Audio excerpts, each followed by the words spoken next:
है फेमस आलू प्याज और पनीर की सब्ज़ी। में सब्ज़ी बनती है।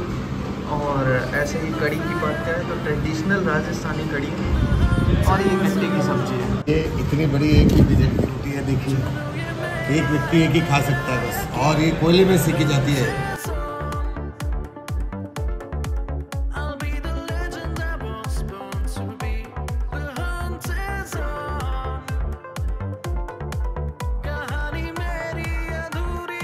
हेलो जी, good evening and welcome back to Gaurav Soni vlogs. भैया आज हम लोग हैं हिमालयन पे सवार, और ये जो हिमालयन है ये है पुरानी वाली हिमालयन, ये नई वाली हिमालयन नहीं है। तो किसी उसमें ना रहे कि हम लोग आपको नई वाली हिमालयन का रिव्यू देने के लिए आए हैं। जी नहीं, बिल्कुल नहीं। हम लोग तैयारी कर रहे हैं हमारे एक और नए ब्लॉग की, और उसके लिए हमारे को आवश्यकता थी इस घोड़े की। घोड़ा तो पुराना हो चुका है भाई, बट अभी पूरी गाड़ी हिल रही है क्योंकि इसका आगे वाला टायर गया हुआ है। तो इसलिए हम ज़्यादा रिस्क नहीं लेंगे, हम चलेंगे 70-80 पे, इससे ऊपर नहीं जाएंगे। और हिमालयन पे मतलब 70-80 चलना मतलब डिसेंट है भाई, इससे ऊपर जाना तो वैसे भी रिस्की हो जाता है।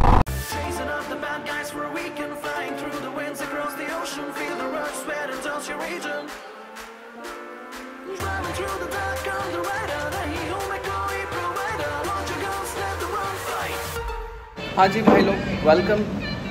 और भाई साहब हमारे आए हुए मित्र गुजरात से, विजय बाबा, और बेसिकली वो भी यहाँ से राजस्थान से हैं। तो आज उनकी फरमाइश हुई कि हम लोगों को खाना है यहाँ का ट्रेडिशनल फूड, और ट्रेडिशनल फूड मतलब कि यहाँ का महावीर रबड़ी भंडार। तो हम लोग आए हैं महावीर रबड़ी भंडार और यहाँ का ट्रेडिशनल फूड ट्राई करेंगे। तो जयपुर आए हो ना तो भाई यहाँ का ये फूड ज़रूर ट्राई करना। इसकी ब्रांचेस आपको हर जगह मिल जाएगी, हर जगह ये ब्रांचेस अवेलेबल है। और हम लोग अभी आपको दिखाते हैं यहाँ, जब जयपुर आ रहे हो तब ट्राई करना। ये है फेमस आलू प्याज और पनीर की सब्ज़ी। और यहाँ पे जितनी भी सब्जियाँ आप देखोगे, जैसे ये कड़ी है और ये गट्टा करी है, इन सब में खड़े मसाले यूज़ होते हैं। और प्याज जो है पूरा का पूरा प्याज डाला हुआ है। देसी घी में सब्ज़ी बनती है। और ऐसे ही कड़ी की बात करें तो ट्रेडिशनल राजस्थानी कड़ी है और ये गट्टे की सब्ज़ी है। और यहाँ हमारे विजय बाबा हैं। ओम नमो नारायण से मित्रों को। और अभी देखो हमारी रोटी आ रही है, और बड़ा प्यारा जयपुर का, अगर ये खाना नहीं खाया तो कहीं नहीं खाया इस धरती पे, इस जैसा कोई खाना नहीं मेरे लिए।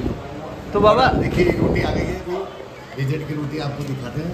ये तो हो गई गेहूँ की रोटी। और अब देखिए इधर देखो रिजेट वाली, देखिए ये इतनी बड़ी एक ही डिजाइन की रोटी है, देखिए एक व्यक्ति एक ही खा सकता है बस। और ये कोयले में सेकी जाती है, ट्रेडिशनल कोयले के अंदर लकड़ी के। ओम नमो नारायण करे बाबा। हाँ, ओम नमो नारायण करो भाई। चलो जी भाई, यहाँ के ट्रेडिशनल फूड को रायते के साथ में सर्व किया गया है, और ये रोटी है। चलो भाई ट्राई करते हैं, बताते हैं आप लोगों को कैसा।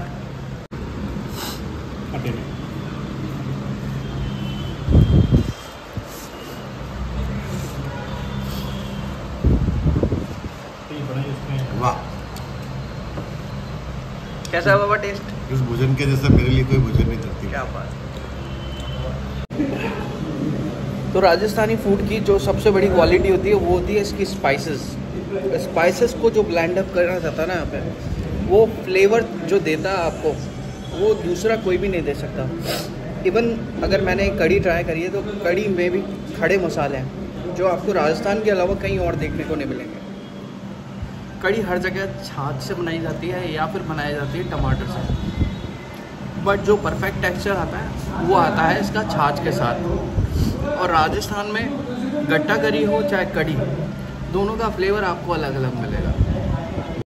बहुत सारे लोग ऐसे हैं जिनको नाइट में राइडिंग पसंद नहीं है, और बहुत सारे ऐसे लोग हैं जिनको नाइट में ही राइड करना पसंद है। I am one of them. मुझे नाइट में राइड करने में बड़ा मजा आता है, और वो क्यों आता है भैया, रोड्स खाली होती है और मेरा विजन ना एकदम क्लियर हो जाता है। मुझे लगता है ना मेरे शरीर के अंदर भगवान ने उल्लू की आंखें डाल दी हैं। क्योंकि मुझे रात को बहुत क्लियर दिखता है, दिन में मुझे इतना क्लियर नहीं दिखाई देता कई बार सनलाइट की वजह से, बट नाइट में तो भाई हम दूर दूर तक पहचान लेते हैं कौन कहाँ जा रहा है। तो इसीलिए मैं प्रेफर करता हूँ नाइट में राइड करना। और अगर नाइट में राइड कर रहे हो ना भाई, ये बात ध्यान रखो कि पूरे मैंडेटरी गियर्स पहन करके ही आप लोग राइड करें, क्योंकि नाइट में राइड करना प्रैक्टिकली बहुत खतरनाक है। जरा सी भी आपको चूक हुई और आप सीधे घुस जाओगे कहीं भी। और Indian roads are not safe for any rider. तो भाई लोग हेलमेट पहने, राइडिंग गियर्स पहने, फिर राइड करें, कोई प्रॉब्लम नहीं आएगी।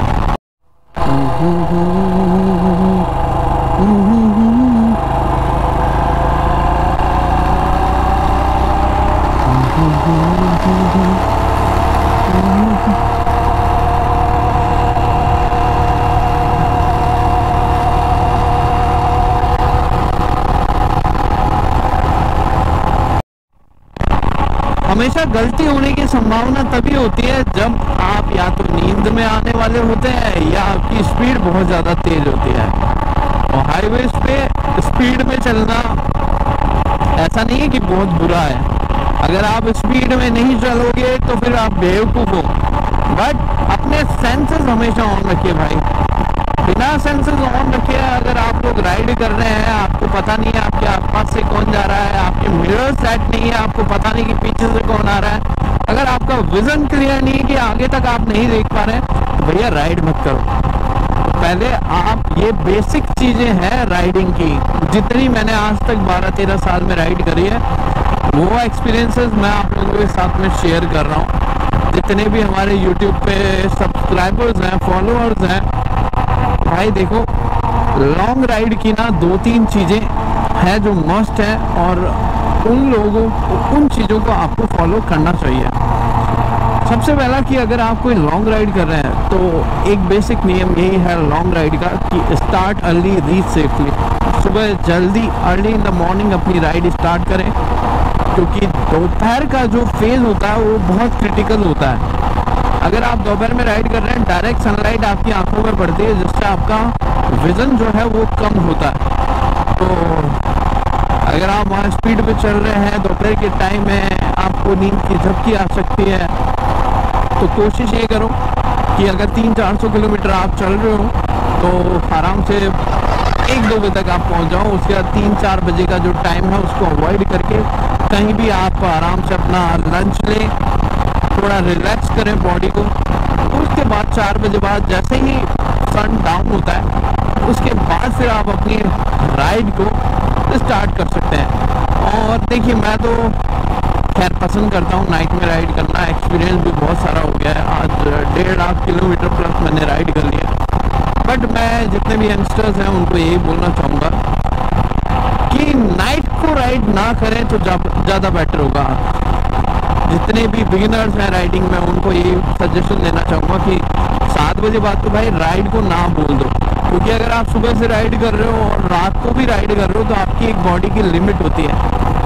वो लिमिट को अगर आप क्रॉस करोगे ना तो आपकी बॉडी साथ नहीं देगी।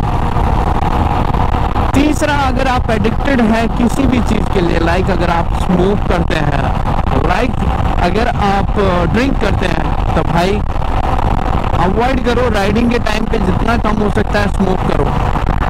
उसमें क्या होता है कि आपकी बॉडी इन चीज़ों का एक्सेल नहीं कर पाती और कॉन्फिडेंस की कमी हो जाती है आपको स्मोक करने की वजह से। कई लोगों को लगता होगा कि मैं बेवकूफ़ ही बड़ी बातें कर रहा हूँ, बट ये मैंने प्रैक्टिकली देखी हैं चीज़ें। तो एक स्टैमिना डाउन होता है आपका। दूसरा, ड्रिंक एंड राइड तो भैया स्ट्रिक्टली नो है, मत करो। अपने जीवन से प्यार है, घर वालों की परवाह है, तो ड्रिंक एंड राइड नो।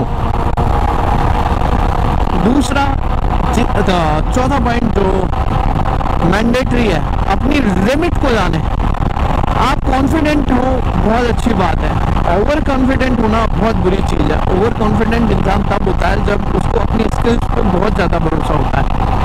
तो स्किल पे भरोसा करना ठीक है, बट ओवर कॉन्फिडेंट होना बहुत ज़्यादा बुरा है। लाइक अगर आप पसंद करते हैं, प्रेफर करते हैं 100-120 पे चलना, तो 120 तक लास्ट आप अपना फेज मान लो कि 120 मुझे लास्ट चलना है।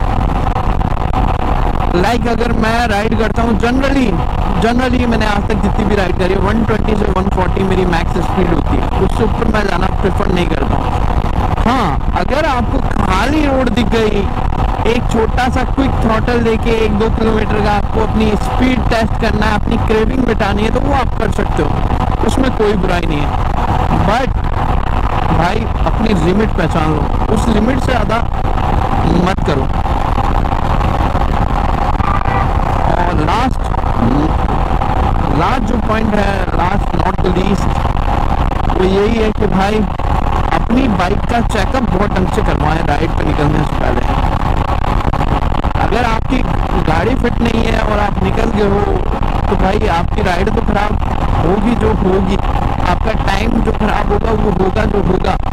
उसके अलावा क्या होगा, बहुत बड़ी रिस्क हो सकती है। मान लीजिए आपके साथ में कुछ ऐसी दुर्घटना हो गई, आप घर नहीं पहुंच सकते, रास्ते में ही कहीं कुछ हो गया लेना देना, तो भाई बहुत बड़ा ट्रबल है। वो ट्रबल मेकिंग, देखिए राइड क्यों करता है इंसान? राइड करता है अपने जॉय के लिए, अपनी एक क्रेविंग मिटाने के लिए, अपने पैशन को जिंदा रखने के लिए। जब आप ही जिंदा नहीं रहोगे तो वो पैशन कहाँ से जिंदा रहेगा भाई?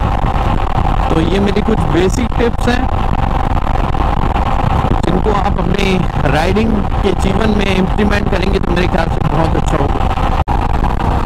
जयपुर में चाहे दिन में जितनी भी गर्मी पड़े, शाम को हल्की फुल्की ठंड तो पड़ती है भाई। और अभी मैं बाइक चला रहा हूँ तो मुझे ठंड लग रही है भाई, ऐसा नहीं है कि ठंड नहीं है यहाँ पर, ठंड तो है अभी भी। अप्रैल अभी चालू हुआ है और अप्रैल में भी अभी ठंड है। तो यहाँ का मौसम जो है प्लेजेंट तो है भाई। जयपुर के मौसम की एक बात तो है, मैं वेस्ट बंगाल गया, वहाँ पे इतनी ह्यूमिडिटी है कि मैं परेशान हो गया। बिहार में भी बहुत ह्यूमिड है भाई साहब, उत्तर प्रदेश का तो हाल खराब है। फिर आ जाओ आप राजस्थान में भी और जगह का मुझे नहीं पता, बट यहाँ जयपुर जब मैं एंटर किया तो जयपुर में तो खुशनुमा ठंड मुझे मिल गई। तो राइडिंग के हिसाब का मौसम अगर आप चाहते हो, या तो हिमाचल जाओ या राजस्थान आ जाओ भैया। ये लोग जा रहे हैं भाई साहब खाटू श्याम जी से, भक्तगण आ रहे हैं नाचते गाते, और हम लोग फाइनली एंटर हो गए हैं जयपुर में। जयपुर में आने के 4 मुख्य रास्ते हैं, जिनमें से एक मुख्य रास्ता ये है जो कि आपको सीकर से जयपुर के लिए जोड़ता है। ऐसे ही होती है ना कमेंट्री। जी हाँ, तो हम भी उसी द्वार के थ्रू पहुंचने वाले हैं अपने गृह में बोले तो अपने घर में। और मित्रों, अगर आप भी इसी तरह की सवारी का आनंद लेना चाहते हैं तो संपर्क करें हमसे, हम आपको बताएंगे कि किस तरह से राइड की जाती है और उस राइड का आनंद किस तरह से लिया जाता है, ये आपको विस्तृत रूप से बताया जाएगा।